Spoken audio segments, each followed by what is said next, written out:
এরকম মজার ডাবের পুডিং একবার খেলে বারবার খেতে ইচ্ছে করবে। আমি একটা ডাব নিয়ে নিয়েছি। আর ডাবটা অবশ্যই একটু পুরু হতে হবে ভেতরের নারকেলটা। আর ডাবের পানিটা কিন্তু অনেক মিষ্টি ছিল। দেখতেই পাচ্ছেন এখানে আমি কিছুটা নারকেল নিয়ে নিয়েছি। একটা চামচের সাহায্যে কেটে নিয়েছি। এরপর একটা ছুরির সাহায্যে ছোট, ছোট করে কেটে নেব।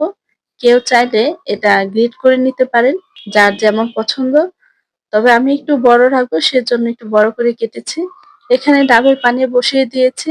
এরপর ২ চামচ চিনি এবং ১ চামচ আগার আগার পাউডার দিয়ে এটা ভালো করে মিক্সড করে এরপর চুলার জাল ধরিয়ে দেব। এটা ২ মিনিট ৩ মিনিট ফোটাবো। তারপর নামিয়ে ফেলবো। এখন আমি একটা পাত্রে ঢালবো। এটা ঢেলে একটু ঠান্ডা হলে ফ্রিজে রাখবো। ০.৫ ঘন্টা পরেই এটা আমি বের করতে পারবো। এই নারকেলটা এখন আমি ঢেলে দেবো এখানে পরিমাণ মতো। এখন এটা একটু ঠান্ডা হলে ফ্রিজে রাখবো। আর ০.৫ ঘন্টা পরে দেখতেই পাচ্ছেন কি সুন্দর একটা পুডিং হয়েছে। এটা আমি এখন চারদিকে একটু মল্ড করে নেব। মল্ড করার পর দেখতেই পাচ্ছেন খুবই চমৎকার একটা পুডিং। খেতেও কিন্তু ভারী মজা। একবার যদি ডাবের পুডিং খান দেখবেন আবার খেতে ইচ্ছে করবে। স্পেশালি গরমের দিনে এটা খেতে অনেক বেশি ভালো লাগে।